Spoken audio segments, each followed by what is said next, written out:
CM ಅಂಗಳಕ್ಕೆ ಮಾದನಾಯಕನಹಳ್ಳಿಯ police ದೌರ್ಜನ್ಯ ಪ್ರಕರಣ. ಮಾದನಾಯಕನಹಳ್ಳಿ ಪೊಲೀಸರಿಂದ ಕೆಆರ್ಎಸ್ ಕಾರ್ಯಕರ್ತರ ಮೇಲೆ ದಬ್ಬಾಳಿಕೆ.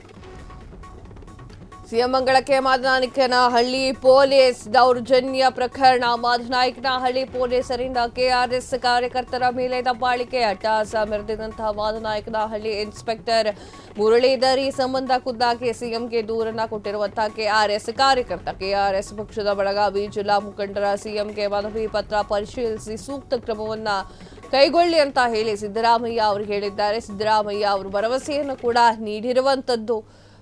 ತದಾದ ನಂತರ ಮಹಿಳೆಯನ್ನ ದರದರನೆ ಎಳೆದುಕೊಂಡು ಹೋಗಿದ್ದಂತಹ ಪೊಲೀಸ್ ಇನ್ಸ್ಪೆಕ್ಟರ್ ಇದರ ಬಗ್ಗೆಯೂ ಕೂಡ ಮಾಹಿತಿಯನ್ನ ನೀಡಿದ್ದಾರೆ ಕೆಆರ್ಎಸ್ ಪಕ್ಷದ ಕಾರ್ಯಕರ್ತರು. ಎಸ್ ವೀಕ್ಷಕರೇ, ಈಗ ನೋಡ್ತಾ ಇದ್ದೀರಾ ಮಾದನಾಯಕನಹಳ್ಳಿ ಪೊಲೀಸ್ ಠಾಣೆಯಲ್ಲಿ ಅದೇನಾಯ್ತು ಅಂತ ಹೇಳಿ.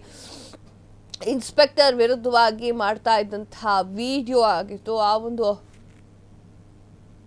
ಆ ಒಂದು ವಿಡಿಯೋದಲ್ಲಿ ಇನ್ಸ್ಪೆಕ್ಟರ್ ತುಂಬಾ ಕೆಟ್ಟದಾಗಿ ನಡ್ಕೊಂಡಿದ್ರು. ಸೊ ಈ ವಿಚಾರಕ್ಕೆ ಸಂಬಂಧಪಟ್ಟಂತೆ ಕೆಆರ್ಎಸ್ ಪಕ್ಷದ ಮುಖ್ಯಸ್ಥರು ಸಿದ್ದರಾಮಯ್ಯ ಅವರನ್ನ ಭೇಟಿ ಮಾಡಿ ಮಾದನಾಯಕನಹಳ್ಳಿಯಲ್ಲಿ ನಡೆದಿರುವಂತಹ ಘಟನೆಯ ಬಗ್ಗೆ ವಿವರವನ್ನ ನೀಡಿ ಇದನ್ನ ಕೊಡ್ತಾರೆ. ಏನು ಅಂತಂದ್ರೆ ಒಂದು ದೂರನ್ನ ಕೊಡ್ತಾರೆ. ದಯವಿಟ್ಟು ಇದರ ಬಗ್ಗೆ ಕ್ರಮವನ್ನ ಕೈಗೊಳ್ಳಬೇಕು ಸಿದ್ದರಾಮಯ್ಯ ಅವರು ಅಂತ ಹೇಳಿ. ಅದಕ್ಕೆ ಸಿದ್ದರಾಮಯ್ಯ ಅವರು ಕೂಡ ಆಗು ಹೋಗುಗಳನ್ನು ನೋಡಿ ಏನಾಯಿತು ಅನ್ನೋದನ್ನ ವಿಚಾರಣೆ ಮಾಡಿ ಅದಕ್ಕೆ ಸಂಬಂಧಪಟ್ಟ ಹಾಗೆ ಶಿಕ್ಷೆ ಕೊಡಿಸುವಂತಹ ಜವಾಬ್ದಾರಿ ನನ್ನದು ಅಂತ ಹೇಳಿ ಸಿದ್ದರಾಮಯ್ಯ ಅವರು ಹೇಳಿಕೆಯನ್ನು ನೀಡಿರುವಂಥದ್ದು.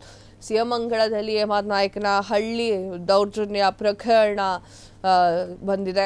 ಮಾದನಾಯಕನಹಳ್ಳಿ ಪೊಲೀಸರಿಂದ ಕೆಆರ್ಎಸ್ ಕಾರ್ಯಕರ್ತರ ಮೇಲೆ ದಬ್ಬಾಳಿಕೆ ಆಗಿತ್ತಲ್ಲ, ಆ ವಿಚಾರಕ್ಕೆ ಸಂಬಂಧಪಟ್ಟಂತೆ ಅಟ್ಟಹಾಸ ಮೆರೆದಿದ್ದಂತಹ ಮಾದನಾಯಕನಹಳ್ಳಿ ಇನ್ಸ್ಪೆಕ್ಟರ್ ಮುರಳೀಧರ್ ಈ ಸಂಬಂಧ ಖುದ್ದಾಗಿ ಸಿಎಂಗೆ ದೂರನ್ನ ಕೊಟ್ಟಿರುವಂತಹ ಕಾರ್ಯಕರ್ತರು ಕೆಆರ್ಎಸ್ ಪಕ್ಷದ ಬೆಳಗಾವಿ ಜಿಲ್ಲಾ ಮುಖಂಡರಿಂದ ಸಿಎಂ ಸಿದ್ದರಾಮಯ್ಯ ಅವರಿಗೆ ಮನವಿ ಪತ್ರವನ್ನ ಕೂಡ ಕೊಡಲಾಯಿತು. ಪರಿಶೀಲನೆಯನ್ನ ಮಾಡಿ ಸೂಕ್ತ ಕ್ರಮವನ್ನ ಕೈಗೊಳ್ತೇವೆ ಅಂತ ಹೇಳಿ ಸಿದ್ದರಾಮಯ್ಯ ಅವರು ಕೂಡ ಮಾತು ಕೊಟ್ಟಾಗಿದೆ. ಮಹಿಳೆಯನ್ನ ದರದರನೆ ಎಳೆದುಕೊಂಡು ಹೋಗಿರುವಂತಹ ಇನ್ಸ್ಪೆಕ್ಟರ್ ಈ ವಿಚಾರಕ್ಕೆ ಸಂಬಂಧಪಟ್ಟಂತೆ ಈಗ ಸಿಎಂ ಸಿದ್ದರಾಮಯ್ಯ ಅವರ ಅಂಗಳಕ್ಕೆ ಹೋಗಿರುವಂಥದ್ದು.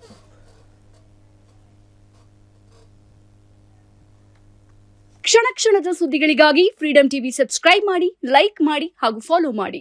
ಹೊಸ ಸುದ್ದಿಗಳ ನೋಟಿಫಿಕೇಶನ್ಗಾಗಿ ಬೆಲ್ ಐಕಾನ್ ಮೇಲೆ ಕ್ಲಿಕ್ ಮಾಡಿ.